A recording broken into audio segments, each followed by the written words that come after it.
Assalamualaikum warahmatullahi wabarakatuh.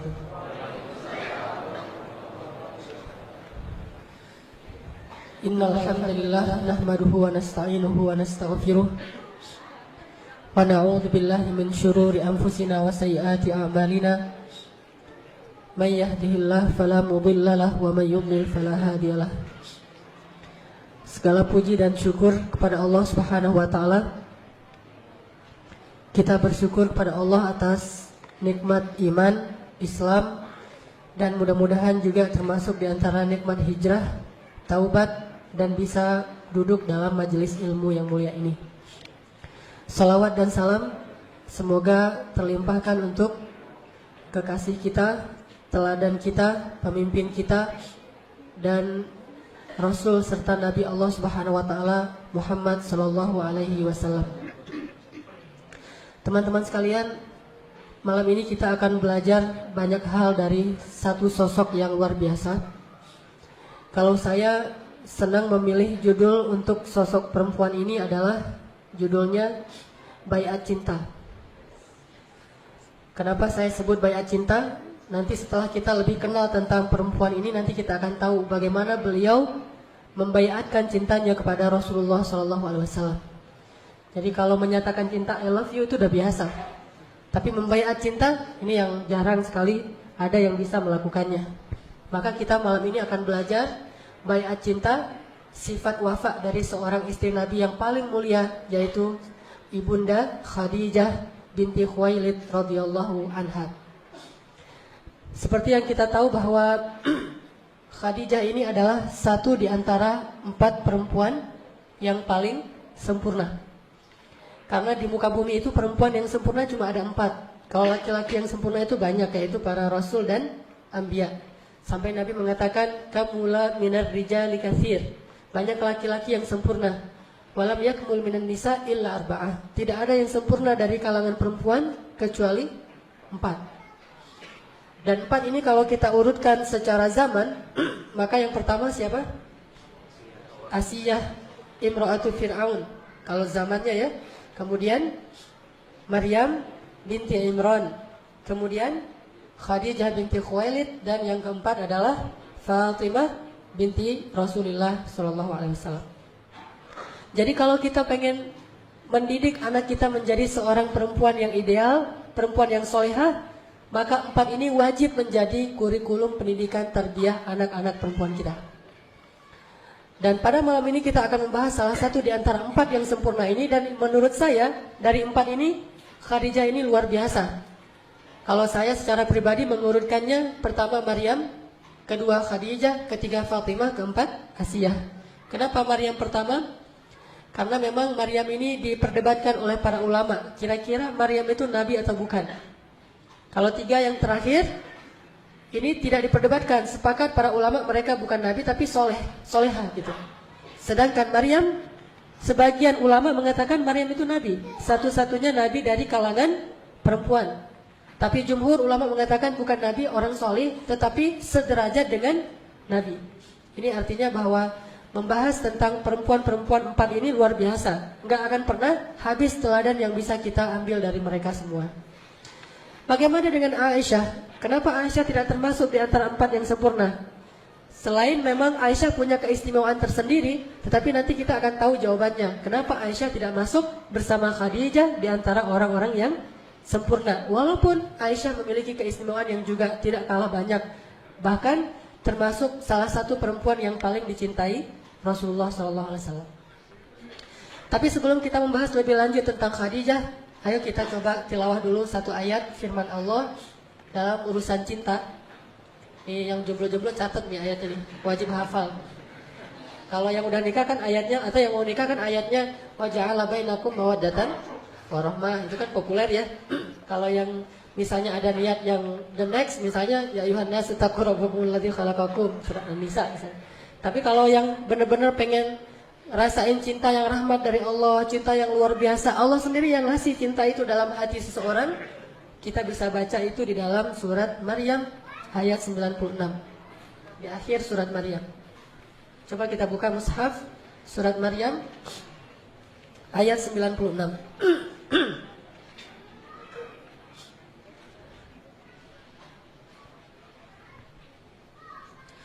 A'udzu billahi minasy syaithanir rajim. Silakan.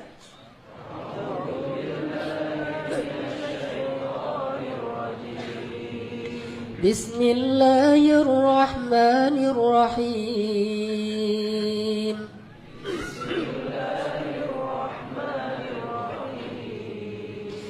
Innal ladzina amanu wa 'amilus shalihat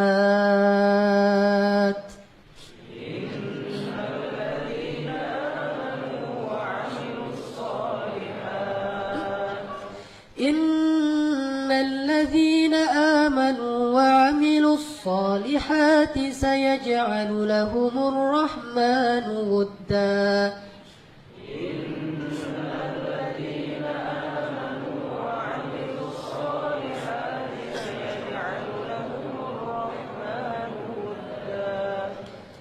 Sesungguhnya orang-orang yang beriman dan orang-orang yang mengerjakan amal solih, Allah akan menanamkan dalam hati mereka rasa cinta. Kalau diterjemahin di sini, rasa kasih sayang. Sebetulnya dalam bahasa Arab, wudda itu juga bisa berarti sama dengan hub, cinta. Jadi kalau kita berdoa tentang cinta, kita pakai asmaul husnanya yang mana? Ya wadud. Apa arti ya wadud? Wahai sang maha cinta. Jadi maha cinta itu bukan cuma dalam lagu ya. Asmaul husna, salah satu di antara asmaul husna dari Allah adalah wadud.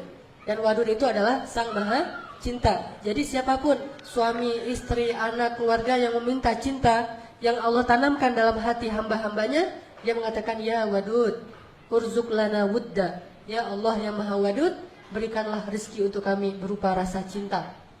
Dan Nabi Ibrahim pernah mendoakan itu ketika meninggalkan Hajar dan Ismail di tengah lembah Bakkah. Dan jadikanlah orang-orang yang ada di sini mencintai mereka, tertarik kepada mereka. Artinya Allah Subhanahu wa taala menjanjikan kepada orang yang beriman dan beramal saleh itu cinta. Sebagaimana Allah menjanjikan kepada siapa? Julaibi. Jadi siapa yang ingin ditambahkan rasa cinta dari orang saleh, dari orang-orang yang halal baginya, maka cara yang paling baik untuk menambahkan rasa cinta dari orang yang kita ingin mencintai kita adalah mendekatlah kepada Sang Maha Cinta. Minta kepada Sang Maha Cinta. Dan Allah gak akan salah menitipkan perasaan itu kepada orang yang gak berhak. Kalau Allah titipkan rasa cinta yang rahmat dari Allah, pasti Allah akan titipkan kepada orang yang paling baik untuk kita, kalau kita memintanya kepada Allah.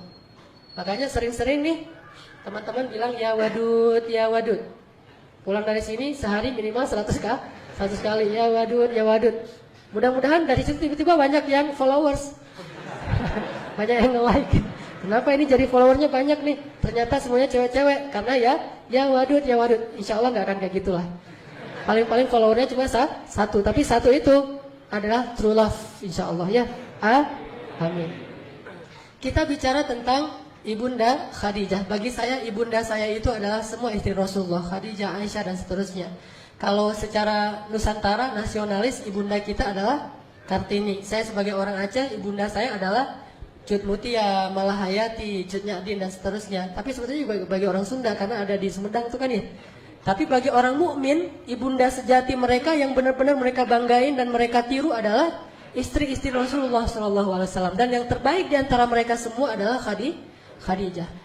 Kalau kita pengen tahu bagaimana nuansa cinta dalam rumah tangga Rasul dengan Khadijah, cukup kita tahu gimana dalamnya cinta Rasulullah kepada Khadijah. Itu bukti bahwa Khadijah ini benar-benar berhasil membaiatkan cintanya kepada Rasul. Jadi sekarang kita bahas beberapa contoh kasus bentuk dalamnya cinta Rasulullah kepada Khadijah. Rasulullah itu diberikan 9 bidadari pengganti Khadijah, itu nggak ada satupun yang bisa menggantikan Khadijah. Kalaupun 9-9-nya itu bersatu untuk beramal soleh, berbuat baik, mencintai Rasulullah setulus hati mereka, sama sekali tidak bisa menggantikan perasaan tentang Khadijah di dalam hati Rasulullah SAW. Itu dalam banget tuh. Cinta Rasul kepada Khadijah tuh sangat-sangat dalam, melebihi cinta beliau kepada Aisyah. Dan begitulah hati laki-laki. Hati laki-laki itu Allah jadikan tidak mungkin bertemu dua cinta secara persis sama dalam hatinya, nggak ada. Makanya Allah mengatakan walan tastati'u an ta'dilu bainan nisa'i walau harastum. Kalian nggak bisa untuk benar-benar adil kepada perempuan walaupun kalian mengusahakannya. Adil dalam ayat ini adalah adil perasaan. Sedangkan di awal surat An-Nisa Allah mengatakan wa in khiftum alla ta'dilu fawahidatan. Kalau kalian khawatir tidak bisa adil, maka satu, adil di dalam ayat itu adalah adil nafkah. Ini kalau kita bahas di fikih, ada 2 kali Allah menyebutkan adil di surat An-Nisa. Pertama, di awalnya, kedua di tengahnya, yaitu di juz kelima. Adil yang pertama itu artinya adil nafkah. Sedangkan adil yang kedua itu adil perasaan. Nafkah bisa adil, perasaan tidak. Dan Rasulullah tetap nggak bisa adil dalam perasaan beliau terhadap istri beliau. Dan yang paling benar-benar beliau cintai dan dalam terasa di hati beliau adalah Khadijah. Pertanyaannya, apa yang dilakukan Khadijah sehingga bisa memenangkan hati seorang hamba yang paling dicintai Allah, Rasulullah SAW? Ini yang harus kita cari tahu, terutama bagi ibu-ibu, gimana memenangkan hati suami. Walaupun mungkin secara fisik Khadijah usianya udah 60 tahun ketika meninggal, 65 tahun. Atau ketika menikah dengan Rasulullah 40 tahun. Sementara Aisyah 9 tahun, 11 tahun, 10 tahun di masa-masa awal menikah dengan Rasulullah. Masih muda sekali. Hafsah 17 tahun, Sofiyah 19 tahun, Maria 22 tahun, muda-muda nih. Tetapi nggak ada yang bisa mengalahkan Khadijah dalam urusan menguasai hati Rasulullah SAW. Rasulullah itu dalam banget cintanya kepada Khadijah. Nih, salah satunya nih. Pernah Rasulullah SAW ketika beliau sedang duduk bersama Aisyah nih, lagi berduaan sama Aisyah, tiba-tiba ada yang ngetuk pintu. Dan terdengarlah suara sepupunya Khadijah yang datang bertamu ke rumah Rasul. Tapi gaya ngomongnya tuh mirip Khadijah. Karena dia sepupu mungkin punya gaya ngomong yang sama gitu. Gaya ngomongnya mirip, suaranya mirip. Sehingga ketika mendengar tok-tok Assalamualaikum dari sepupunya Khadijah, Rasul langsung terperanjat dan langsung ke pintu, membukakan pintu untuk tamu beliau. Yang beliau menghormatinya, memuliakannya. Sebagaimana beliau sangat mencintai dan menghormati Khadijah, sehingga diberikan semua jamuan-jamuan yang terbaik yang dimiliki oleh Rasul untuk sepupu Khadijah. Aisyah ngelihat itu, Rasulullah kalau ke Khadijah, jangankan Khadijahnya, sepupunya yang datang, itu Rasulullah tuh bahagia banget. Ini sepupu Khadijah, bangga gitu. Kesempatan yang lain, yang datang adalah teman-temannya Khadijah. Jadi satu geng dengan Khadijah di masa hidupnya, dan tentunya udah seusia Khadijah 67 tahun, 70 tahun, nenek-nenek nih. Datang ke rumah Rasulullah. Tapi karena ini adalah teman-temannya Khadijah dulu, Rasulullah itu nyembeli domba, apa aja dikasih untuk teman-temannya Khadijah. Saking ingin memberikan yang terbaik buat temannya Khadijah, bagian dari bentuk cinta beliau kepada Khadijah. Sampai pernah Rasulullah itu menyembeli domba, terus setengah dari domba itu dihadiahkan dagingnya itu untuk teman-temannya Khadijah. Dilihat lagi oleh Aisyah, karena keseringan kayak gini, Aisyah lama-lama jadi cemburu tuh. Akhirnya Aisyah bilang apa? Khadijah, dalam tanda seru gitu. Kalau bahasa kita, Khadijah lagi gitu ya. Kalau bahasa orang Arab, Khadijah kata Aisyah. Ya Rasulullah, kata Aisyah karena cemburu. Kenapa engkau tidak pernah bisa melupakan perempuan tua itu? Kata Aisyah, kenapa engkau nggak pernah bisa ngelupain perempuan yang udah berumur itu? Langsung Rasulullah dalam keadaan tidak senang. Beliau kemudian wajahnya memerah dan mengatakan, ya Aisyah, demi Allah aku tidak akan pernah bisa melupakan Khadijah sampai akhir hayatku. Sesungguhnya dia telah masuk dalam hatiku sedalam-dalamnya dan tidak akan pernah aku lupakan cintanya kepada Khadijah. Terus Rasulullah bilang, dia beriman kepadaku ketika orang lain kufur. Dia memberikan hartanya kepadaku ketika yang lain memegang erat harta-harta mereka. Dia membantuku dalam dakwah dan menemaniku ketika yang lain meninggalkanku dan seterusnya dan seterusnya. Dan salah satunya dia memberikan kepadaku anak-anak ketika yang lain tidak memberikan anak. Jadi dari Khadijah Rasulullah punya anak berapa? Ayo coba kita hitung. Anak yang pertama namanya Qasim. Makanya Rasulullah dikenal juga dengan panggilan Abu Qasim. Kemudian yang kedua Zainab. Kemudian yang ketiga Ruqayyah, Ummu Kulsum, kemudian Abdullah, kemudian Fatimah. Sedangkan dari yang lain cuma ada satu nanti Ibrahim, kalau nggak salah dari Maria, tapi juga sama meninggal di masa masih kecil. Oke, artinya Khadijah itu sangat dicintai oleh Rasulullah sehingga Rasulullah marah ketika Aisyah menghina Khadijah di depan Rasulullah. Dan marahnya Rasulullah itu adalah sunnah.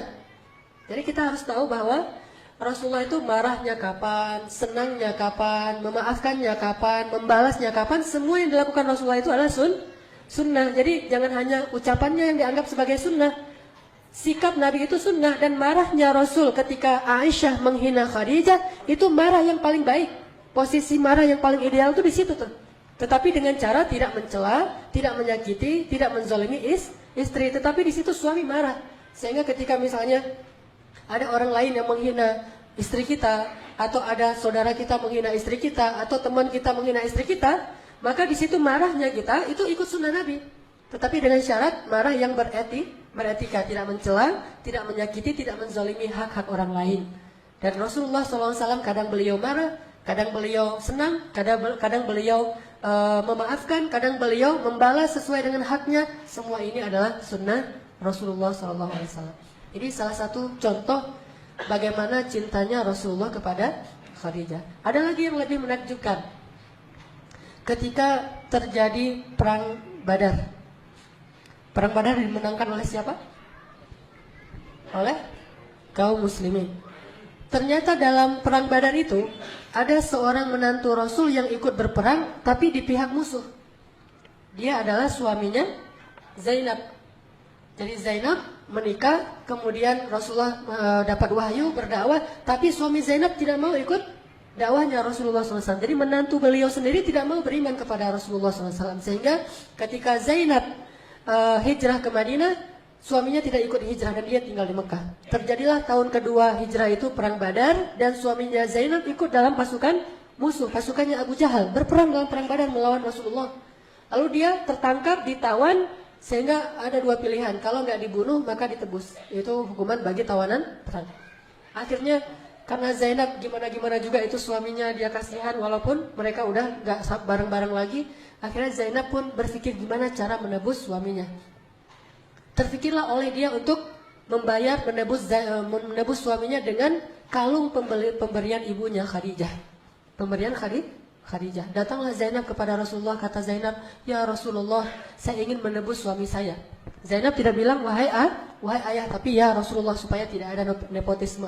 "Ya Rasulullah, saya ingin menebus suami saya." Kata Rasulullah, "Dengan apa engkau akan menebusnya ya Zainab?" Tiba-tiba Zainab mengeluarkan kalung milik Khadijah kepada Rasulullah. Ketika Rasulullah melihat kalung itu di tangan Zainab, langsung Rasulullah menitikkan air mata. Langsung Rasulullah menunduk dan menangis karena sangat sedih melihat kalungnya Khadijah, dan beliau langsung teringat masa-masa ketika beliau bersama dengan Khadijah. Kayak gitu dalamnya cinta Rasulullah kepada Khadijah. Hanya dengan melihat kalungnya Khadijah, Rasulullah langsung bersedih. Dan bukan hanya bersedih, beliau khawatir kalau kalung ini dipakai untuk menebus suaminya Zainab, maka kalung ini nanti akan dilelang di antara kaum muslimin, dan beliau nggak rela kalungnya Khadijah dilelang. Coba bayangin, ibarat seorang suami yang cinta banget sama istrinya, lalu ketika istrinya sudah wafat, baju istrinya itu dia cium, karena aroma tubuh istrinya itu dia tahu banget kan ya, dan terasa masa-masa bersama dengan istrinya, itu semuanya berarti. Aroma tubuhnya, pakaiannya, kalungnya, apapun kebiasaannya, makanannya, piringnya, gelasnya, itu semuanya berarti karena cinta yang dalam dari Rasulullah kepada Khadijah. Sehingga ketika Zainab mengeluarkan kalung milik Khadijah, langsung Rasulullah menangis. Lalu setelah beliau menangis, beliau mengangkat kepalanya dan mengatakan kepada sahabatnya, "Relakah kalian jika kalian membebaskan menantuku tanpa harus menebusnya dengan gelang istriku?" Karena beliau nggak tega dan nggak punya apa-apa yang lain selain kalungnya Khadijah. "Relakah kalian jika dia ditebus tapi tidak dengan kalung istriku?" Akhirnya para sahabat memaafkan dan merelakan itu dan kembalikan kalung itu kepada Zainab. Ini dalamnya cinta Rasulullah kepada Khadijah. Ada lagi yang luar biasa. Ketika terjadi Fathu Makkah, apa arti Fathu Makkah? Ada orang bilang penaklukan kota Makkah, bukan. Pembebasan kota Makkah, karena Rasulullah tidak menaklukkan siapa-siapa. Pembebasan kota Makkah. Ketika terjadi pembebasan kota Makkah, Fathu Makkah, itu semua sahabat itu pulang ke rumah-rumah mereka masing-masing. Sahabat Muhajirin, Utsman pulang ke rumahnya, Umar pulang ke rumahnya, Abu Bakar pulang ke rumahnya, bahkan Ali juga pulang ke rumahnya. Tapi Rasulullah tidak pulang ke rumahnya yang ada di Makkah. Kemana beliau pergi? Beliau pergi jauh ke Ma'lah, dan kemudian beliau membuat tenda persis di sebelah makamnya Khadijah. Di sanalah beliau bermalam selama terjadi Fathu Makkah, di sebelah makamnya Khadijah. Buat tenda di situ. Setelah itu malam-malam beliau nggak mau diganggu, mau berduaan aja dengan Khadijah. Beliau duduk di depan makamnya Khadijah, kemudian beliau bicara kepada Khadijah. Baca nanti sirah Ibnu Hisham, sirah yang paling lengkap tentang Rasulullah SAW. Disebutkan di situ Rasulullah curhat kepada Khadijah sambil menangis di depan makamnya Khadijah. Rasulullah mengatakan, ya Khadijah, sadaqti ya Khadijah, sadaqti. Kamu benar ya Khadijah, kamu benar. Apa yang kamu ucapkan dulu tuh benar banget. Apa yang dibenarkan oleh Rasulullah tentang Khadijah? Dulu ketika awal-awal dakwah Nabi lakukan di Makkah, Rasulullah itu kan dicela, dihina, dimusuhi. Khadijah bilang apa? Ya Rasulullah, demi Allah, jangan khawatir, sesungguhnya Allah pasti akan memenangkan agama ini dan Allah tidak akan mengecewakan engkau. Jadi semangatlah ya Rasulullah, Allah nggak akan ngecewain engkau dan Allah pasti akan memenangkan agamamu ini. Itu yang dikatakan Khadijah di awal dakwah. Ternyata sekarang Rasulullah berhasil membebaskan kota Makkah, sehingga Rasulullah datang kepada Khadijah, kemudian beliau mengatakan kepada Khadijah, dan Khadijah di dalam kuburnya, entah dia dengar entah tidak, Allah yang lebih tahu. Rasulullah mengatakan, ya Khadijah, sadaqti ya Khadijah, sadaqti. Kamu benar banget wahai Khadijah, Allah telah menunaikan janjinya untuk memenangkan agama ini sebagaimana kata-katamu dulu. Kemudian Nabi menangis di kuburan Khadijah. Siapa bilang bahwa mengunjungi kuburan orang yang kita cintai, lalu kita berbicara di sana disebut bid'ah? Bacalah sirah Ibnu Hishamnya Rasulullah SAW. Apakah Rasulullah itu mencontohkan hanya diam saja di kuburan? Ternyata Rasulullah juga di kuburan bukan hanya diam, malah bermalam di kuburan. Kalau kita lihat, malah Rasulullah bermalam di kuburannya Khadijah beberapa malam dan tidak mau diganggu dan curhat. Sama seperti misalnya saya pulang ke Aceh. Ibu saya meninggal dalam musibah tsunami bersama kakak saya dan dimakamkan di pemakaman massal, pemakaman umum, dan itu jaraknya dengan bandara itu dekat. Jadi kalau saya pulang turun bandara itu langsung sekitar 15 menit itu sudah ada pemakaman tentang korban tsunami. Saya selalu kalau pulang ke Aceh itu keluar dari bandara langsung mampir ke kuburan ibu saya. Cuma kan saya nggak tahu posisi ibu saya di mana, kan gede banget tuh, berapa hektar gitu. Nah akhirnya saya duduk di salah satu pojok pemakaman besar itu, kemudian saya ngomong gitu, Mak, ini abang udah pulang Mak gitu. Pas awal-awal saya datang dari Mesir tuh berkesan banget tuh, karena saya pengen banget ngajak ibu saya jalan-jalan, naik pesawat. Kan ibu saya belum pernah naik pesawat tuh, pengen ngajarin ya apa gimana rasanya naik pesawat. Malah kalau bisa pengen umrohin ibu dan segala macam. Cuma ya Allah mentakdirkan yang lain. Pas saya pulang saya curhat, Mak ini abang pulang, Kak Yus, kakak saya namanya Kak Yus nih adik pulang segala macam, ngomong aja di situ. Itu bukan bid'ah. Dan itu nggak ada hubungannya dengan ahli kubur itu dengar atau enggak, kita kan nggak tahu ya, karena Allah yang lebih tahu. Cuma itu adalah bentuk dari memuaskan rasa rindu seorang kekasih kepada kekasihnya, dan Rasulullah melakukan itu. Bukannya Khadijah pasti dengar kemudian nanti bisa dialog, ini lain lagi nih. Kalau ada yang minta fatwa ke ahli kubur, minta nasihat misalnya, mau pemilihan caleg gitu ya, datang ke kuburan, Mbah, ini muridnya Mbah mau minta nasihat gitu-gitu ya. Minta wejangan, terus pura-pura dengar, oh iya ya Mbah, ya ngerti Mbah gitu. Apa yang dia ngerti? Ada yang kayak gitu. Ini Allah alam ya, saya nggak ngerti, saya nggak berani memfatwakan itu bid'ah atau enggak. Saya bukan ahli fikih, tapi yang dimaksud dengan curhatnya Nabi itu bukan kayak gitu. Curhatnya Nabi adalah Rasulullah itu hanya ingin mengekspresikan betapa rindunya beliau kepada Khadijah. Beliau ingin sekali bertemu dengan Khadijah, memeluk Khadijah, mengatakan kepada Khadijah, wahai Khadijah, perjuangan kita sekarang sudah menang. Beliau ingin mengatakan itu kepada Khadijah. Beliau ingin memperlihatkan kepada Khadijah bahwa pengorbanan Khadijah itu nggak sia-sia. Beliau ingin tunjukkan kepada Khadijah bahwa Khadijah itu benar dan dia adalah istri sejati yang pernah menolong Rasulullah dari awal berdakwah di Makkah. Itulah Khadijah. Gak ada istri yang bisa lebih hebat daripada Khadijah, sehingga Rasulullah datang ingin curhat kepada Khadijah dan mengatakan, ya Khadijah, sadaqti, kamu benar wahai Khadijah, apa yang kamu katakan itu benar, bahwa perjuanganmu itu gak sia-sia, Allah sudah memenangkan perjuangan kita ya Khadijah. Ini bayat cinta. Apa yang sudah dilakukan Khadijah sehingga begitu dalam cinta Rasulullah kepadanya, bahkan tidak tergantikan oleh 9 orang istrinya, walaupun istri-istri yang cantik dan masih belia. Kalau kita mau cari jawabannya, kenapa Khadijah begitu dalam dicintai oleh suaminya Rasulullah SAW? Cuma satu kata aja rahasianya. Kata itu adalah wafa. W-A-F-A. Wafa. Itulah yang dimiliki oleh Khadijah. Apa itu wafa? Wafa itu kalau saya terjemahin bebas, wafa itu artinya habis-habisan. Wafa itu habis-habisan. Udah nggak ada lagi yang tersisa. Tidak ada satupun kebaikan yang dimiliki oleh Khadijah kecuali sudah diberikan kepada Rasulullah SAW. Tidak ada satupun kesempatan berkorban yang dimiliki oleh Khadijah kecuali dia akan berkorban untuk Rasulullah. Tidak ada seorang pun yang lebih didahulukan kebaikannya untuk Khadijah selain Rasulullah SAW. Wafa habis-habisan. Udah nggak ada lagi yang tersisa kebaikan Khadijah kecuali semuanya diberikan kepada Rasulullah. Wafa habis-habisan. Dan salah satu di antara sifat wafa itu adalah dia nggak peduli suaminya kayak gimana. Kalau dia masih bilang, tapi kan suami saya kayak gini, itu bukan sifat wafa. Wafa itu nggak ada hubungannya siapa suami dia, siapa istri dia, nggak ada itu. Wafa itu murni, saya mencintai dia dan saya sudah berbaiat untuk mencintai dia, udah selesai. Sejak dia menikahi saya berbaiat bahwa saya akan mencintai dia seumur hidup, maka selesai sudah. Mau dia orangnya mau memberikan hak saya, mau dia orangnya ngecewain saya, mau dia banyak kekurangan segala macam, pokoknya saya cinta sama dia, udah. Itulah wafa. Cinta mati, cinta habis-habisan, nggak peduli kayak gimana juga. Kalau diuji dengan suami yang seberat Fir'aun sekalipun, wafanya Asia kepada Fir'aun, suami yang paling zalim, tapi Asia tetap berbuat baik kepada dia. Begitu juga dengan Fatimah, Ali yang miskin, udah miskin, banyak kerjaan lagi di luar, miskin, udah gitu nggak bisa ngasih nafkah, udah gitu sering keluar negeri untuk berdakwah dan nggak ada hasilnya. Tetapi Fatimah terus wafa kepada Ali. Rata-rata di antara 4 perempuan ini selain Maryam, karena Maryam tidak punya suami, salah satu yang membuat mereka lebih dari perempuan yang lain adalah mereka semua punya sifat wafa dan nggak ada pengecualian. Nggak ada cerita, itu kan Firaun, nggak ada. Itu suami saya dan saya cinta sama dia. Soal dia kafir itu urusan dia dengan Allah. Tapi urusan saya dengan dia suami saya. Itu Asia. Fatimah, itu Ali adalah suami saya. Soal dia misalnya terlalu sibuk dengan orang lain, sedikit waktu untuk keluarga segala macam. Pokoknya saya cinta sama dia dan apapun yang dia butuhkan saya akan berikan. Itu wafa. Jadi Khadijah istri yang paling wafa kepada Rasulullah SAW.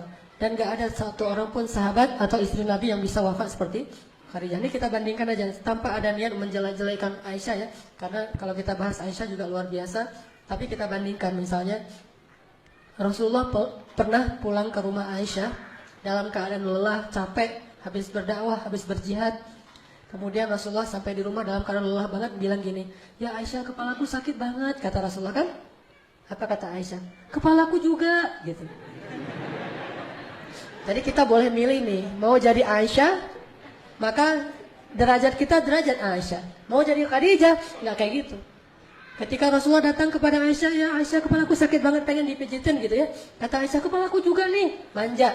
Akhirnya Rasulullah, oh ya udah. Akhirnya Rasulullah mijitin Aisyah, nggak jadi sakit kepala demi Aisyah. Itu kan suasana hidup di rumah tangga Rasul dengan Aisyah. Memang Rasulullah nggak mempersoalkan itu, tapi tetap Aisyah nggak akan pernah bisa ngalahin Khadijah kalau kayak gitu. Sedangkan Khadijah ketika Rasulullah datang, Zammiluni, dathiruni, langsung dipeluk oleh Khadijah, di pintu dibuka pintu oleh Khadijah, terus Nabi bilang Zammiluni, langsung dipeluk oleh Khadijah, ditutup pintunya, dibawa masuk ke kamar, ditutup kamarnya biar Rasulullah nggak takut. Karena waktu itu Rasulullah seperti anak yang baru ngelihat hantu, ketakutan banget. Pengalaman pertama melihat Jibril, akhirnya diselimuti oleh Khadijah, dibelai oleh Khadijah, kemudian dipeluk oleh Khadijah sampai Nabi tenang. Jadi Nabi nggak mengatakan Zammiluni juga, nggak ada. Itu bukan Khadijah.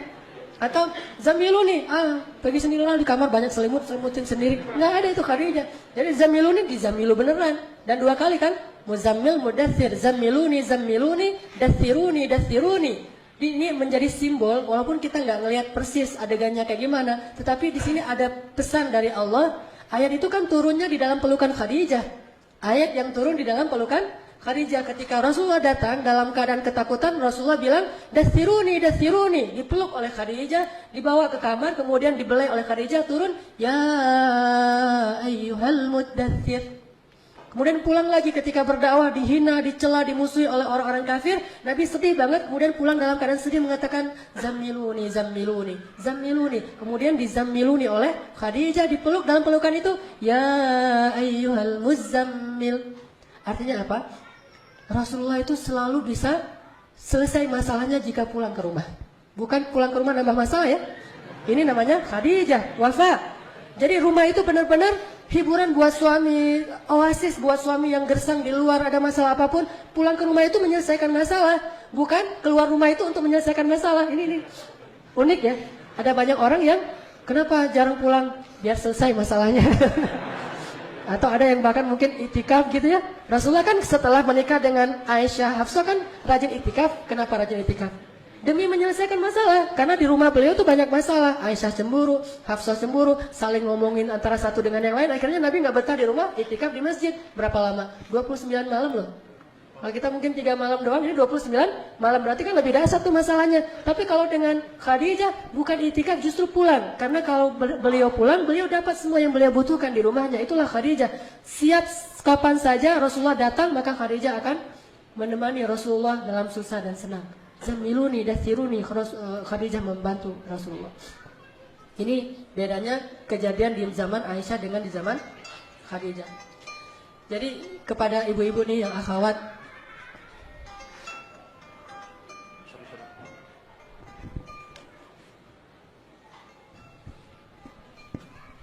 kepada para akhwat, ibu-ibu, kadang kita ditempatkan oleh Allah punya kesempatan menjadi Khadijah sebetulnya.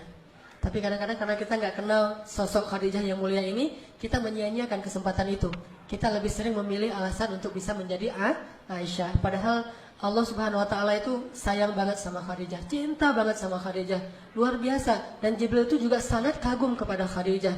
Berbeda dengan kagumnya Jibril kepada Aisyah. Kalau kita mau melihat Aisyah, jangan lihat yang tadi sakit kepalanya, tapi lihatlah gimana Aisyah romantis kepada Rasulullah. Tapi urusan wafat, ambilnya dari Khadijah. Banyak.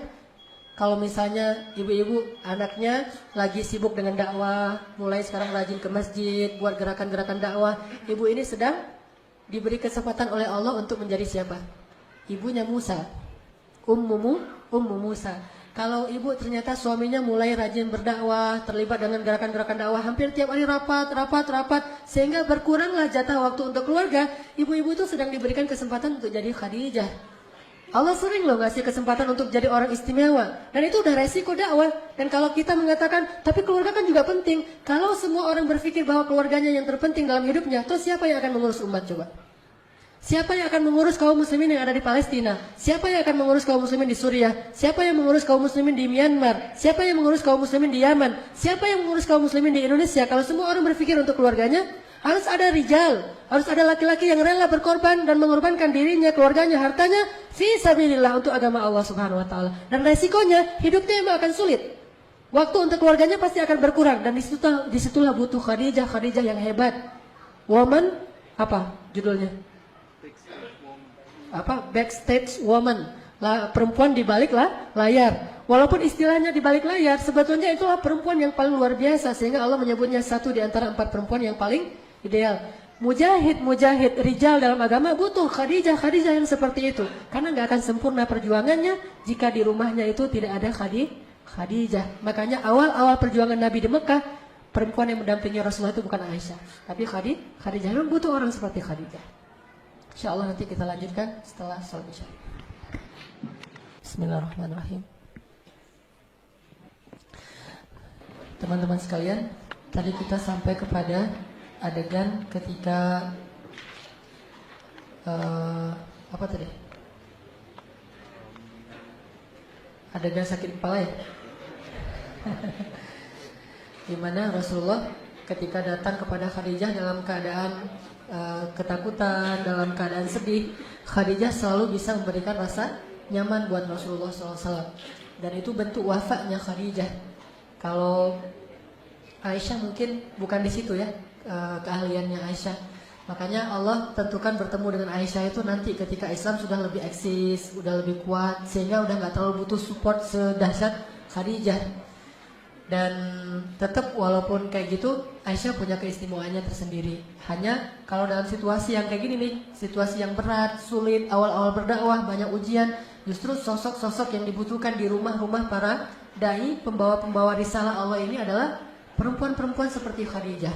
Jadi harusnya kita bangga ya ibu-ibu, nih yang akhwat, yang cewek-cewek ini kalau misalnya nanti punya suami, profesinya itu kayak tanya, Mas kerjanya apa? Berdakwah gitu. Itu harusnya bangga gitu, karena itu profesi paling mulia. Para nabi loh yang menggunakan profesi itu, sehingga Allah nggak sembarangan ngasih profesi ini ke sembarang orang. Jadi kalau kita yang baru hijrah tiba-tiba Allah pilih menjadi salah satu pembawa bendera Allah, itu berarti Allah ngemuliain kita banget tuh. Harusnya seorang istri bangga kalau suaminya sekarang jadi profesi membawa agama Allah, menyebarkan agama Allah, membuat program-program dakwah untuk manusia, untuk umat. Walaupun benar memang dia punya kewajiban di rumahnya, punya kewajiban untuk istrinya, untuk anaknya. Tapi nggak ada yang sempurna. Nggak mungkin dia perfect di rumah dan di luar. Dan kalau dia memang dituntut oleh umat untuk lebih banyak berbuat di luar, tugas istri untuk menyempurnakan. Untuk saling melengkapi. Disitulah peran yang Khadijah, melengkapi semua kekurangan Nabi di rumah. Dia yang mensupport bagian di rumah tangganya. Sehingga Nabi tidak perlu khawatir meninggalkan anak-anaknya yang masih kecil di tangan Khadijah. Nabi tidak perlu khawatir kalau beliau dicela di luar, tapi ada orang yang begitu tulus selalu mencintai beliau apa adanya. Nggak ada cerita yang di luar berat, di dalam berat juga. Jadi dari segala penjuru gitu ya, ini nggak akan kuat. Sekuat Nabi pun butuh sosok seperti Khadijah, apalagi kita yang jauh lebih lemah daripada Rasulullah SAW. Maka banggalah kalau ada suami-suami kita, anak kita, saudara kita, orang tua kita yang ternyata sekarang lebih sibuk dengan membawa agama Allah. Bukan dia udah sempurna, bukan dia udah mulia, bukan. Tetapi dia dipilih oleh Allah dengan rahmat Allah untuk bisa menjadi orang-orang yang insya Allah istimewa di mata Allah.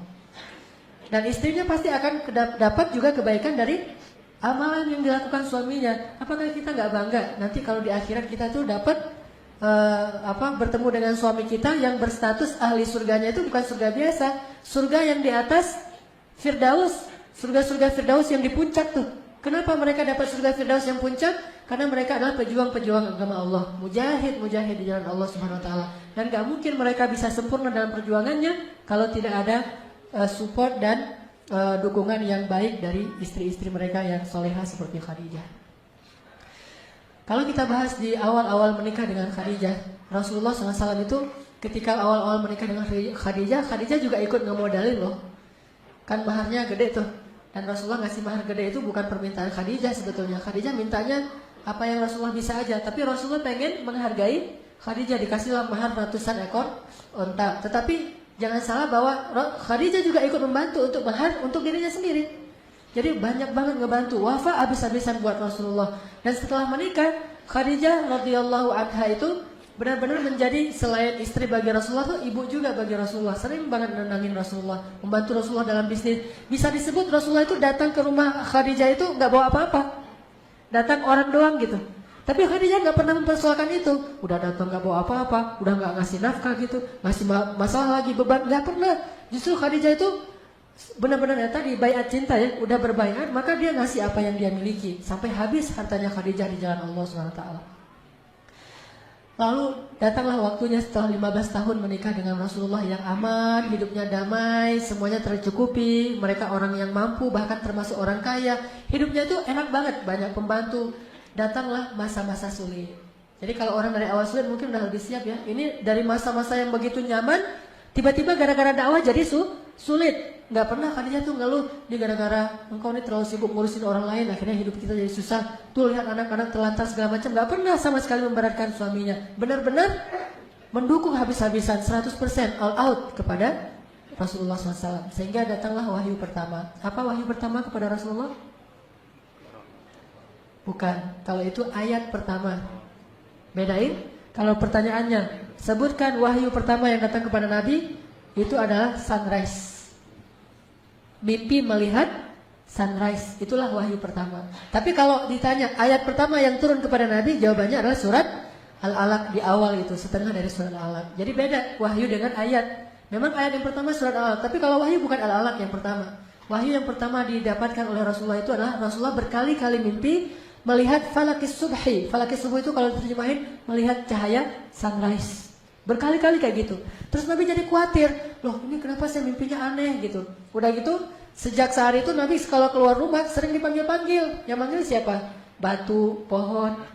Manggil, ya Muhammad, engkau itu Rasulullah. Nabi cari-cari, gak ada orang. Terus Nabi lari gitu ketakutan. Ada lagi yang manggil, pohon manggil, ya Muhammad, engkau Rasulullah. Lari lagi. Rasulullah merasa aneh nih, kayak orang kerasukan, diganggu sama setan. Akhirnya datang ke Khadijah. Ya Khadijah, apa yang terjadi pada saya nih? Kok akhir-akhir ini saya sering mimpi aneh. Kemudian ada yang manggil-manggil tapi gak ada orangnya. Apa kata Khadijah menenangkan? Wahai suamiku, gak usah khawatir, jangan sedih. Karena sesungguhnya Allah gak mungkin menyakitimu karena engkau orang yang baik. engkau orang yang menyantuni anak yatim, engkau orang yang membantu fakir miskin, engkau orang yang menjamu para tamu, engkau orang yang menyelesaikan urusan banyak orang, engkau orang yang baik ya, suamiku Muhammad. Dan namamu juga orang yang terpuji. Allah gak akan mungkin menyakitimu. Jadi itu pasti bukan gangguan setan. Pasti itu adalah pertanda baik dari Allah. Khadijah cerdas, punya ilmu. Padahal dia belum tahu Islam, tapi udah bisa memberikan banyak sekali dukungan dan motivasi bagi suaminya. Jadi kalau misalnya suami kita datang lelah dalam urusan, selain urusan pekerjaan mungkin, urusan sosialnya, urusan masjidnya, urusan dakwahnya, datang dia curhat, dengarkan saja itu udah menghibur. Nggak usah ngasih nasihat sebagus Khadijah, dengerin aja. Oh gitu ya, ya dengerin aja tuh. Itu suami udah lelahnya udah hilang setengah dari kelelahannya. Apalagi dibilang dia kasih support. Itulah biasa kalau makin banyak ujian, insya Allah Allah akan memberikan lebih banyak kemenangan atau kemuliaan atau apalah yang kita tahu. Kasih motivasi kepada suami, sehingga motivasi ibu-ibu itu adalah satu bekal bagi suami kita untuk terus bersemangat dalam membela agama Allah, menyebarkan Islam ke seluruh dunia. Ini artinya Khadijah berhasil menenangkan Rasulullah di awal-awal masa-masa kenabian. Karena masa-masa kenabian itu di awal-awal itu memang berat bagi Rasulullah. Rasulullah nggak pernah ngalamin itu sebelumnya, nggak ada juga keluarganya yang ngalamin itu. Hanya dengar cerita-cerita Ismail, tiba-tiba dipanggil sebagai titel Rasulullah. Nggak dihina-hina sama istrinya, nggak ada bilang, Rasulullah, ini urus dulu keluarga, nggak ada itu. Ya udah, ini Rasulullah tuh mulia gitu, udah aja. Dipanggil dengan panggilan yang melabelkan dirinya kepada dakwah, itu panggilan paling baik. Setelah panggilan Abdullah, dipanggil da'i, dipanggil ustaz, dipanggil alim, dipanggil apapun, mujahid, dipanggil rijal. Karena laki-laki itu sejatinya orang mukmin diciptakan oleh Allah itu bukan hanya untuk keluarganya. Ini sejatinya ya, mukmin sejati itu, laki-laki sejati itu diciptakan oleh Allah untuk manusia, untuk umat, untuk alamin, rahmatan lil alamin. Jadi suami kita itu bukan cuma milik kita, bukan cuma milik keluarganya. Suami kita itu kesatria milik umat manusia, milik kaum muslimin. Sehingga kalau mereka menuntut dari suami kita hak mereka, itu hak untuk mereka tuntut. Dan kita harus merelakan itu, bagian dari perjuangan hidup. Bukankah tujuan kita diciptakan itu ada dua? Satu, untuk beribadah kepada Allah. Yang kedua, untuk mengkhalifahkan amanah-amanah Allah di muka bumi, memakmurkan bumi. Itu tujuan laki-laki diciptakan. Kalau perempuan, tujuan diciptakan itu ada dua. Satu, untuk beribadah kepada Allah. Dua, dia adalah tulang rusuknya Adam, untuk memberikan kenyamanan di dalam dadanya Adam. Dan tujuannya adalah untuk memberikan kenyamanan bagi suaminya. Sehingga jangan hanya berpikir bahwa tujuan kita diciptakan hanya untuk ibadah, udah rajin ke masjid, udah selesai. Tetapi ada tujuan lain. Kita disuruh memakmurkan bumi, dan perannya adalah sebagai khalifah. Apa yang dilakukan? Menyebarkan agama Allah kepada orang-orang yang kita kenal sampai seluas-luasnya. Sehingga di situ butuh support dari istri yang sangat luar biasa. Akhirnya Khadijah bilang, ya Rasul, ya suamiku, ya Muhammad, engkau tidak akan disakiti oleh siapapun. Yakinlah itu. Kemudian Nabi tenang. Sejak saat itu Nabi mulai berpikir untuk menyendiri. Dari wahyu pertama Nabi bilang, ya Khadijah, boleh nggak kalau misalnya saya sekarang lebih banyak ke Gua Hira untuk bertafakur. Namanya tahandus. Ini siapa yang bunyi? Yang ini? Asus? Oh biarin. Rasulullah bilang ke Khadijah, ya Khadijah, boleh nggak kalau sekarang saya mungkin lebih banyak bertafakur di Gua Hira. Kata Khadijah, nggak apa-apa. Kenapa suamiku? Apa yang kau butuhkan? Saya butuh menyendiri, bertafakur apa yang terjadi dan apa yang harus saya lakukan. Akhirnya Khadijah buru-buru mempersiapkan bekal untuk suami. Baik, bayangkan dukungan Khadijah. Disiapin roti, kemudian gandum segala macam disiapin, bekal-bekal Rasulullah, selimut. Setelah dibekalin, akhirnya Rasulullah naik ke Gua Hira. Berapa lama? Berminggu-minggu di Gua Hira. Ngapain? Tahandus, tafakur. Ini apa yang terjadi? Bagaimana memperbaiki bangsa ini dan seterusnya. Itulah pemikiran seorang laki-laki. Dia mikirin solusi untuk umat. Bukan cuma mikirin diri sendiri dan keluarga. Mikirin nih, umat kita nih lagi krisis nih. Banyak yang terzolimi. Umat kita jauh dari agama. Terus gimana? Kalau bahasa teman-teman tabligh itu punya fikir gitu. Dia selalu punya fikir untuk umat, bukan cuma punya fikir untuk diri sendiri dan keluarganya. Nah inilah rijal, laki-laki sejati. Dan Khadijah mendukung, memberikan bekal. Akhirnya naiklah ke Gua Hira. Kalau bahasa sekarang, Rasulullah terhandus ke Gua Hira, itu bahasa sekarangnya tuh suami-suami kita tuh rajin ke taklim. Ngapain sih taklim seminggu sampai 3 kali gitu ya? Itu lagi tafakur, belajar dulu. Karena dengan belajar akhirnya dia bisa berbuat lebih untuk umatnya, untuk bangsanya, untuk negaranya, untuk kaum muslimin. Sehingga dia datang ke Gua Hira yang bernama Al-Latif misalnya. Kalau itu kan Gua Hira. Ini Al-Latif Gua Hira-nya anak-anak muda Bandung, insya Allah ya. Jadi rajin kalau ya dukungin aja, bahkan bekelin gitu. Kalau dia bilang boleh nggak kalau misalnya malam ini sekalian qiyamul lail, jadi saya nggak langsung pulang. Oh nggak apa-apa, mau dibekelin apa nih? Mau dimasakin nasi goreng? Nah itu Khadijah banget tuh. Tapi kalau ya udah kalau berita buruk gitu nggak usah kasih tahu. Ya, kasih support gitu, motivasi, semangat, bekelin. Kasih misalnya beliin sovel yang untuk biar nggak digigit nyamuk. Terus apalagi gitu, selimut, bantal, Hello Kitty gitu, kasih semuanya ke suaminya biar suaminya nyaman gitu kan. Ini yang dirasakan oleh dai-dai yang punya istri Khadijah, dan itu luar biasa loh. Dan saya bukan cuma ngomong ya, saya ngerasain gitu.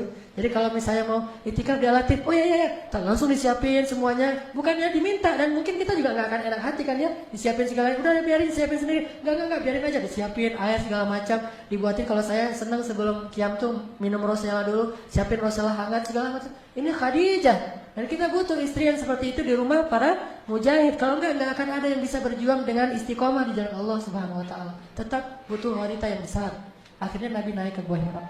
Berminggu-minggu habis bekalnya, datang lagi cuma semalam doang di rumah. Besok berangkat lagi ke Gua Hira. Gak pernah Khadijah bilang ngapain sih lama-lama di sana, udah aja di rumah. Tafakur kan bisa di kamar juga, bisa sambil di atas sajadah segala macam, gak ada tuh. Support aja. Suaminya datang, Khadijah bekalku habis, disiapin lagi sama Khadijah, naik lagi tuh. Berminggu-minggu datang lagi, sampai setelah beberapa bulan, di bulan Ramadan baru turun ayat pertama, Iqra bismi rabbikal ladzi khalaq. Sejak saat itu Nabi ketakutan, turun dari Gua Hira, tiba-tiba Jibril lagi tuh ya. Pas Nabi keluar dari Gua Hira, diirin sama Jibril, dipanggil sama Jibril, terus Jibril tuh mau menampakkan wujud aslinya di langit dunia itu. Semua langit itu penuh dengan wajah Jibril. Bayangin aja malaikat segede itu ngelongok gitu kan ya. Bumi cuma sekelereng kan bagi dia kan, bagi malaikat. Terus ngelihat gini tuh gimana tuh? Semua seantero cakrawala dilihat itu wajah Jibril. Terus manggil lagi tuh, ya Muhammad kan. Wah suaranya tuh langsung Nabi melihat kemanapun, melihat ada wajah Jibril. Terus kata Jibril, jangan lari ya Muhammad, jangan lari. Aku Jibril, kamu Rasulullah, lagi kenalan. Cuma cara kenalannya gitu amat ya. Jibril lagi kenalan, aku ini Jibril ya Muhammad, kamu itu Rasulullah. Rasulullah lari. Bahkan bayangin aja, Gua Hira itu kan curam banget tuh. Turun nggak usah lari, jalan aja susah. Gimana turunnya lari, coba gimana ngebayangin tuh. Saya nggak bisa kebayang pas saya umroh ngelihat Gua Hira kayak gini curamnya, terus Nabi turun lari karena disamperin Jibril pengen kenalan. Itu kayak gimana tuh turunnya, luar biasa, keadaran kan, turun sampai ngos-ngosan di rumah, ketok pintu langsung tadi dipeluk sama Khadijah. Khadijah nenangin. Setelah Rasulullah bangun istirahat, Khadijah tanya, ya suamiku ada apa? Kata Rasulullah, ada kejadian aneh, tiba-tiba datang sosok makhluk yang luar biasa besarnya, wajahnya memenuhi langit segala macam. Aku nggak tahu ini kenapa dengan aku akhir-akhir ini gitu. Dan dia berpesan Iqra bismi rabbikal ladzi khalaq. Akhirnya Khadijah bilang, yuk kita ketemu dengan sepupuku Waraqah, ulama Nasrani yang ada di Makkah. Yuk kita ketemu dengan dia, dia banyak ilmu. Dianterin sama Khadijah ke Waraqah. Terus ketemu dengan Waraqah, ngomong dengan Waraqah, ya Waraqah apa yang terjadi pada suamiku? Akhirnya Waraqah bilang, itu namus. Namus itu bahasa Ibrani untuk Jibril. Itu namus yang pernah mendatangi Musa dan Isa. Kalau dia datang lagi jangan lari wahai Muhammad. Sesungguhnya dia adalah pembawa wahyu. Berarti engkau adalah nabi yang terakhir yang kami tunggu-tunggu. Aduhai seandainya hidupku masih lama, aku pasti akan menolongmu ketika orang-orang memusuhimu nanti, kata Waraqah. Selang beberapa lama kemudian, kurang dari 1 tahun, entah beberapa hari, Waraqah meninggal dunia.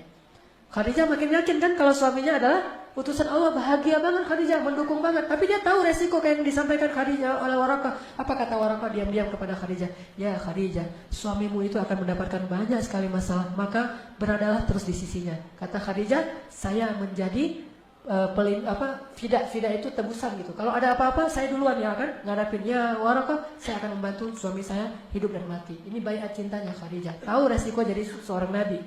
Pulang ke rumah, Rasulullah masih nggak enak nih kalau didatangin Jibril, merasa nih Jibril beneran atau setan nih, kan belum kenal ya. Gimana nih cara biar makin yakin? Khadijah tuh pintar gitu. Kata Khadijah, ya Rasulullah, sekarang manggilnya Rasulullah, ya Rasulullah. Kalau engkau ingin membuktikan itu malaikat atau jin, caranya gampang. Nanti kalau dia datang, kasih tahu saya ya. Nah, ini istri luar biasa, pintar, cerdas banget nih, bijaksana. Kata Rasulullah, oh ya, nanti kalau dia datang aku kasih tahu kamu. Datanglah Jibril. Pas datang Jibril, assalamualaikum, waalaikumsalam. Gak langsung disuruh masuk, langsung Rasulullah nyamperin Khadijah belakang. Khadijah, Jibril datang. Kayak gitu tuh suasananya. Khadijah, Jibril datang. Kata Khadijah, yaudah, ayo kita sambut. Khadijah duduk, Jibril masih di pintu. Apa kata Khadijah? Ya Rasulullah, duduklah di atas paha kiriku. Bayangin gimana Khadijah habis-habisan buat Rasul. Kalau Aisyah biasanya duduk di atas paha Rasul. Kalau Khadijah, Rasul yang duduk di atas paha Khadijah tuh beda banget tuh. Jadi bahasa ininya bisa ngomong banget kepada Rasulullah. Kebetulan juga usia Rasulullah kan 15 tahun lebih muda ya. Tapi memang sifatnya ngomong banget, benar-benar ngebantuin Rasul. Dan saya nggak bisa ngebayangin. Saya coba imajinasi ya, gimana tuh duduk di atas paha istri. Saya juga belum pernah. Kalau tidur di atas paha istri sering ya dibelai gitu kan. Maaf ya, jomblo ya.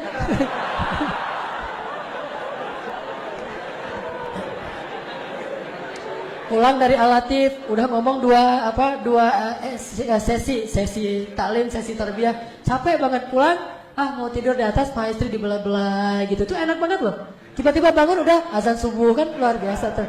Rasulullah duduk di atas paha Khadijah, di atas paha kirinya. Khadijah bilang duduklah di atas paha kiriku ya Rasulullah. Rasulullah duduk, kemudian Khadijah nanya, apakah engkau masih bisa ngelihat Jibril? Kata Rasulullah masih bisa ya Khadijah. Kalau gitu coba pindah ke paha kanan. Ini dalam hadisnya kayak gitu. Akhirnya Nabi pindah lagi ke paha kanannya Khadijah, dipeluk sama Khadijah. Masih ngelihat nggak Jibrilnya? Masih. Kalau gitu coba ke belakang saya. Rasulullah ke belakang meluk Khadijah dari belakang kan keren banget tuh ya. Meluk dari belakang kayak orang lagi ngapain gitu kan. Udah gitu Khadijah nanya, ya Rasul masih ngelihat Jibril nggak? Masih. Akhirnya Khadijah pura-pura mau membuka cadar dan jilbabnya. Pas dia mau membuka itu Rasulullah tanya, ya Rasulullah masih ngelihat Jibril?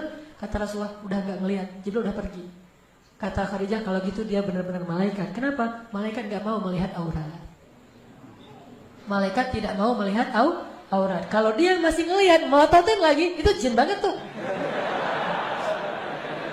Kan cerdas banget ya Khadijah ya. Cara nguji mana malaikat mana jin. Jadi yang senang ngelihat melototin yang gitu-gituan itu jin. Kalau malaikat gak senang yang gitu-gituan.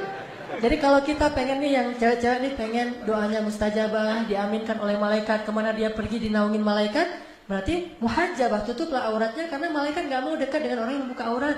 Kenapa? Malaikat itu sangat terjaga.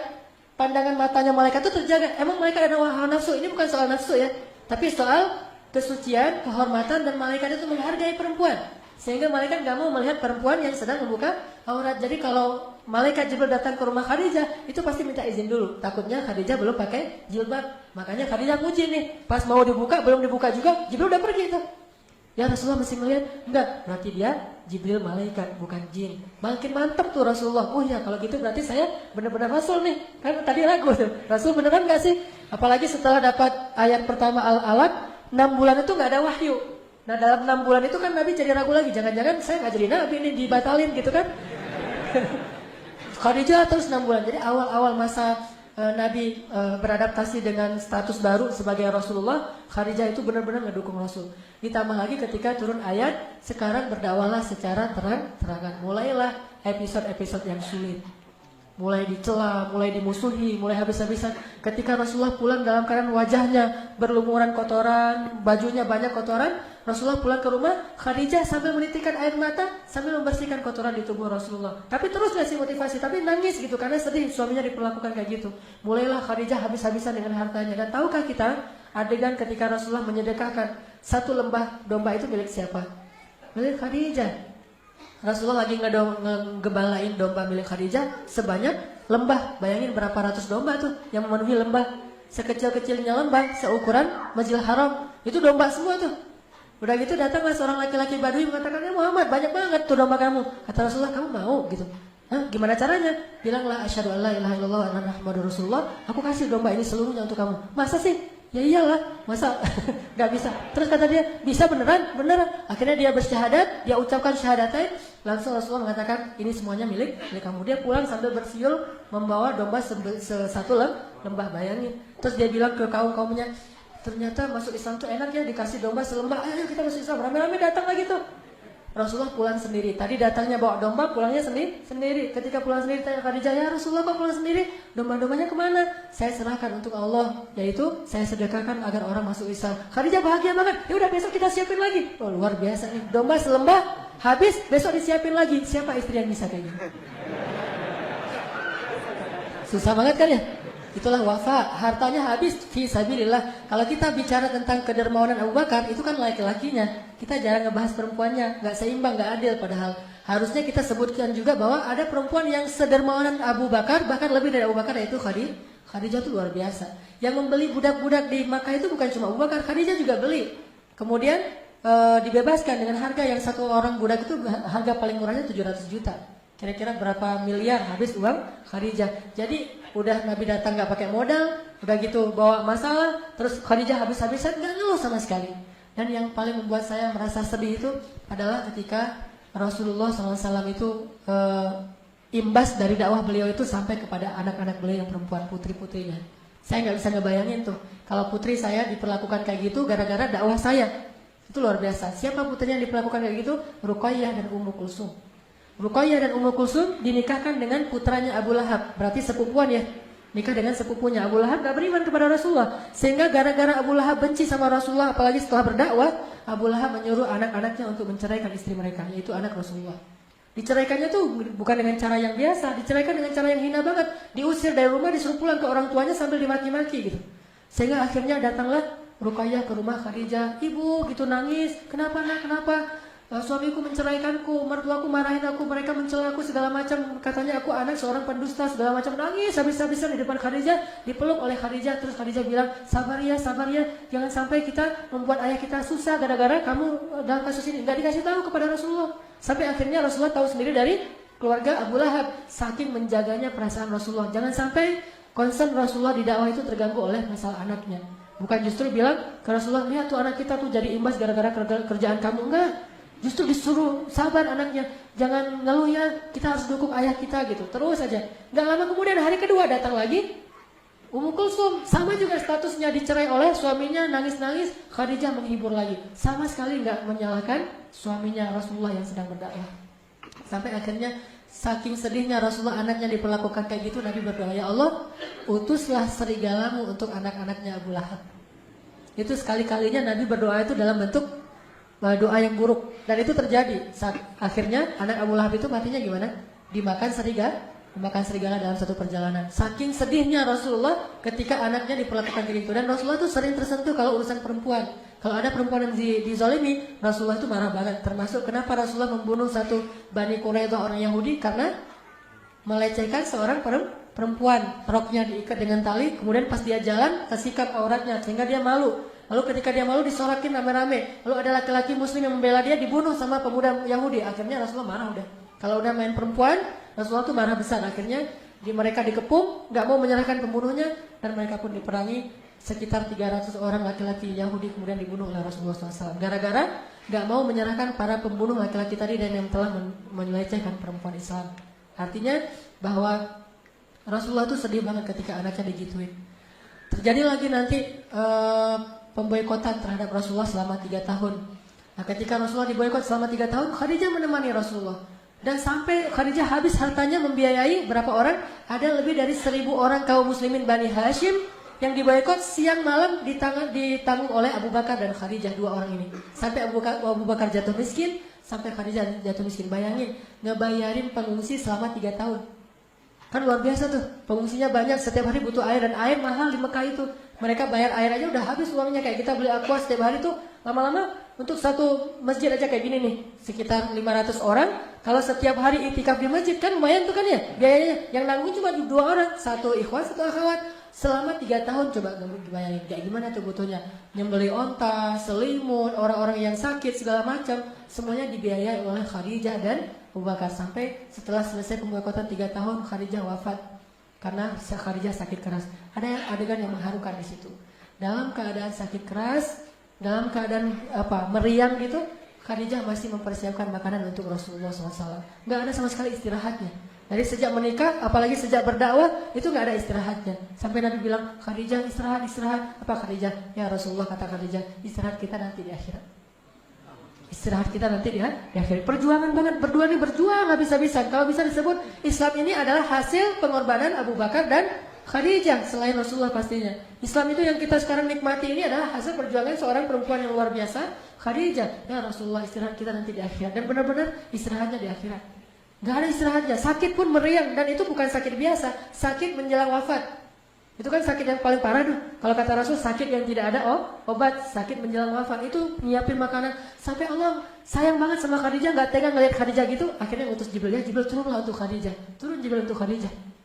Apa kata Jibril? Assalamualaikum ya Rasulullah. Rasulullah baru datang. Kata Jibril, ya Rasulullah, tolong nanti kalau Khadijah datang bawa makanan, bilang ke Khadijah, Allah menitipkan salam untuk Khadijah. Allah sendiri yang nitipin salam buat Khadijah. Dan Jibril juga nitipin salamnya. Jangan lupa ya, Jibril nitipin salam tuh untuk Khadijah. Saking kagumnya Jibril kepada Khadijah, dia pengen nama dia juga disebutin. Jibril juga nitipin salam kepada Khadijah. Ya wahai Jibril. Kemudian Jibril pergi, datanglah Khadijah membawa makanan itu sambil gemetar gitu karena udah mau meninggal, udah sakit banget. Ditaruh di depan Rasulullah sambil tersenyum. Ya Rasulullah, makan Rasulullah, ada apa lagi? Terus melayani Rasulullah wafat. Udah gitu Rasulullah mengatakan, ya Khadijah, baru aja Jibril pulang. Ada apa ya Rasulullah? Kata Jibril, Allah menitipkan salam untukmu. Tahukah kita apa maknanya? Kalau Allah udah nitipin salam, itu tandanya dia mau kembali kepada Allah. Itu pertanda Allah udah kangen banget sama Khadijah dan pengen segera mengambil Khadijah ke sisinya. Allah nitipin salam kepadamu ya Khadijah. Jibril juga menitipkan salam. Langsung Khadijah menangis. Menangis terharu dan sedih sekaligus. Terharu karena pengen ketemu Allah yang dia cintai, tapi sedih harus meninggalkan kekasihnya sendiri sementara perjuangan belum selesai. Coba gimana tuh? Perjuangan belum selesai tapi dia udah harus pergi karena usianya berselang 15 tahun. Dan ketika Khadijah wafat, Khadijah usianya 65 tahun, udah gak bisa lagi menemani Rasulullah, udah selesai. Tugasnya Khadijah udah selesai sementara Nabi masih harus berjuang. Sehingga Khadijah nangis, ya Rasulullah kalau saya pergi gimana dengan engkau? Ya Rasulullah gimana dengan engkau? Melebihi sedihnya Abu Thalib ketika meninggal karena menyisakan anaknya yang belum selesai ponakannya yang belum selesai dakwah. Khadijah sedih banget karena harus pergi sebelum bisa menemani Rasulullah sampai di ujung perjalanan. Akhirnya berdua sedih, nggak jadi makan tuh, nangis saja berdua sama Rasulullah. Ya Rasulullah gimana nih kalau saya meninggal sementara engkau masih sendiri? Rasulullah menghibur Khadijah. Lalu selang beberapa hari kemudian Khadijah meninggal dunia. Rasulullah sangat sedih di hari meninggalnya Khadijah, diurus sendiri semuanya sampai ke kuburannya. Dan tahun itu Rasulullah benar-benar terpukul. Dikenallah tahun itu dengan nama tahun duka cita. Meninggallah pejuang sejatinya Rasulullah SAW. Abu Thalib meninggal selang beberapa minggu kemudian meninggal yang paling dicintai Rasulullah yaitu Khadijah. Sementara Rasulullah masih punya bayi yang masih kecil banget dan insya Allah nanti suatu saat akan persis seperti Khadijah hiburan buat Rasulullah. Siapa dia? Fatimah. Akhirnya datanglah seorang perempuan yang kasihan ngelihat Rasulullah yang sedih sendiri, bayinya masih kecil banget, anaknya banyak, namanya Saudah, nenek-nenek juga. Ya Rasulullah, nikahi saya biar saya urus anak-anakmu. Dinikahilah oleh Rasulullah Saudah. Itu istri pertama beliau sejak Khadijah wafat. Lalu itulah sebabnya Rasulullah gak bisa ngelupain Khadijah banget. Sampai ketika Fathu Makkah, Rasulullah mengatakan, ya Khadijah, perjuangan kita sudah berbuahkan hasil. Benar kata-katamu wahai Khadijah, engkau benar, Allah akan memberikan kemenangan bagi agama ini. Inilah wafatnya Khadijah kepada suaminya. Ibu-ibu belajar dan ajarkan ini kepada putri-putri kita. Istri yang sejati itu adalah istri yang bisa wafat habis-habisan buat suami, gak ada pengecualian. Suami saya begini, gak ada pertanyaan kayak gitu, terus saja. Karena kata Nabi apa? Siapa yang wafat kepada manusia, maka Allah wafat kepada dia. Apa wafatnya Allah kepada Khadijah? Kata Allah dalam hadis Jibril tadi saya lupa ngatain bahwa Allah berpesan kepada Rasulullah, wahai Muhammad, sampaikan kepada Khadijah, Allah sudah menyediakan untuk Khadijah ribuan istana di dalam surga, dan di dalam istana itu dia punya banyak pembantu sehingga tidak ada lagi rasa lelah dan letih di dalam istana itu. Khadijah selama ini udah letih selama 10 tahun menemani Rasulullah, sekarang sudah tidak ada lagi letih. Seperti kata Khadijah, ya Rasulullah, istirahat kita nanti di akhirat. Tapi kalau kita masih pengen istirahatnya di dunia, jalan-jalannya di dunia, ini sebetulnya agak sulit untuk bisa benar-benar berjuang dan berkorban di jalan Allah SWT. Maka butuh istri-istri yang berpikir, istirahat saya nanti di akhirat. Kalau di dunia dapat hiburan dari Allah, itu adalah anugerah dari Allah. Bukan karena dia benar-benar punya obsesi pengen berhibur habis-habisan jalan keliling dunia di dunia, enggak. Biar keliling akhirat aja.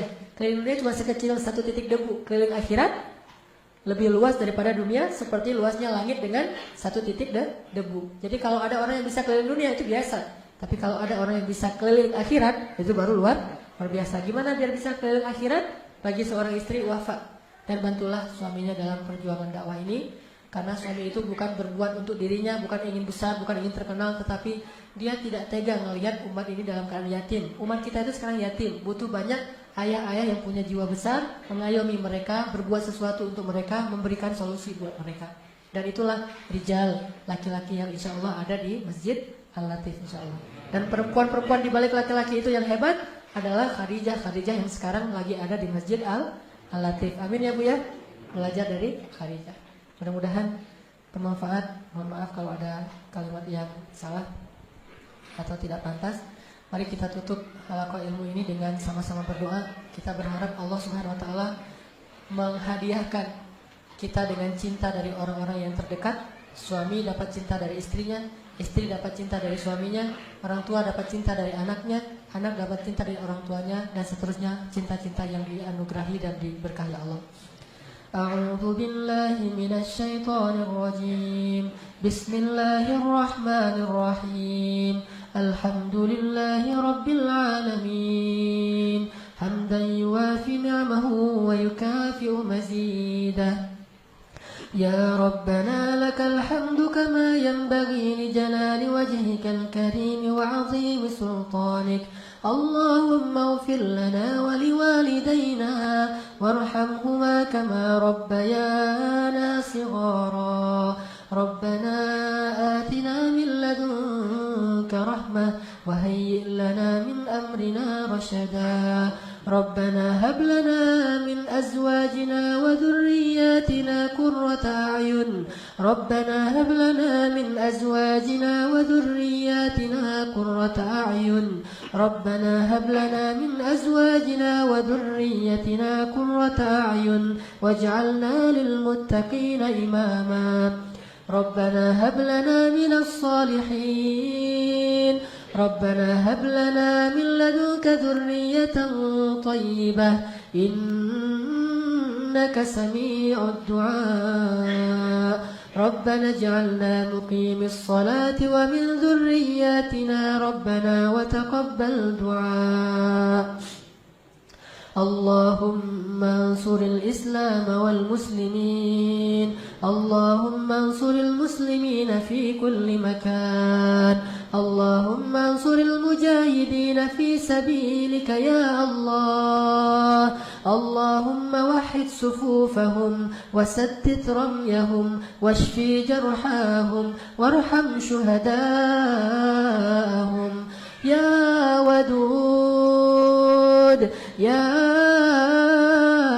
ودود يا ودود نسألك الود يا ودود. ارزق لنا مودة يا ودود. ارزق بيننا مودة يا ودود. هب لنا ذرية طيبة. اللهم اجعل أزواجنا أزواجا صالحات وبناتنا بنات صالحات وأولادنا أولادا صالحين. اللهم اجعلنا من عبادك الصالحين يا رحمن يا أرحم الراحمين. Ya Allah ya Wadud, anugerahkanlah kepada kami cinta yang besar dan tulus dari istri-istri kami. Cinta yang menjadikan mereka seperti Khadijatul Kubra, seperti Aisyah, seperti Fatimah, seperti Maryam, seperti Asia. Ya Allah, jadikanlah istri-istri kami adalah istri-istri yang senantiasa mendukung suaminya dalam kebaikan dan amal-amal soleh dalam menegakkan agama-Mu ya Allah. Ya Allah, anugerahkanlah kepada kami yang belum Engkau berikan jodoh agar kami memiliki istri-istri yang menjadi penyejuk mata hati kami ya Allah. Berikanlah kepada kami istri-istri yang mencintai kami karena Engkau ya Allah. Istri-istri yang mau membaiatkan cintanya kepada kami. Cinta yang bukan hanya di dalam kehidupan di dunia, tetapi juga cinta yang tetap akan bersemi di akhirat nanti ya Allah. Ya Allah, jadikanlah suami-suami kami adalah suami-suami yang terus memberikan teladan bagi keluarganya. Suami yang bertanggung jawab, suami yang Engkau pilih di antara laki-laki yang Engkau jadikan sebagai pembawa panji-panji agama-Mu ya Allah. Ya Allah, jadikanlah anak-anak kami, anak-anak laki-laki yang solihin dan perempuan-perempuan yang solihat. Ya Allah, jadikanlah kami senantiasa didekati oleh para malaikat-malaikat-Mu yang mulia, lalu mengaminkan doa-doa kami, lalu mereka berselawat untuk kami ya Allah ya Rahman ya Rahim. Ya Wadud, berikanlah kepada kami keluarga yang senantiasa mawaddah warahmah, dan jadikanlah suami kami suami-suami yang selalu mendapatkan hak sakinah dari istri-istrinya. Ya Arhamar Rahimin, dengarlah doa-doa kami ini ya Allah. Bantulah kami agar kami bisa belajar berteladan kepada Rasulullah, yang perempuan meneladani Khadijah, yang laki-laki meneladani sahabat-sahabat yang mulia Abu Bakar, Umar, Utsman, Ali dan yang lainnya. Rabbana atina fid dunya hasanah wa fil akhirati hasanah wa qina adzabannar. Subhanakallahumma wa bihamdika asyhadu an la ilaha illa anta astaghfiruka wa atubu ilaik. Assalamualaikum warahmatullahi wabarakatuh.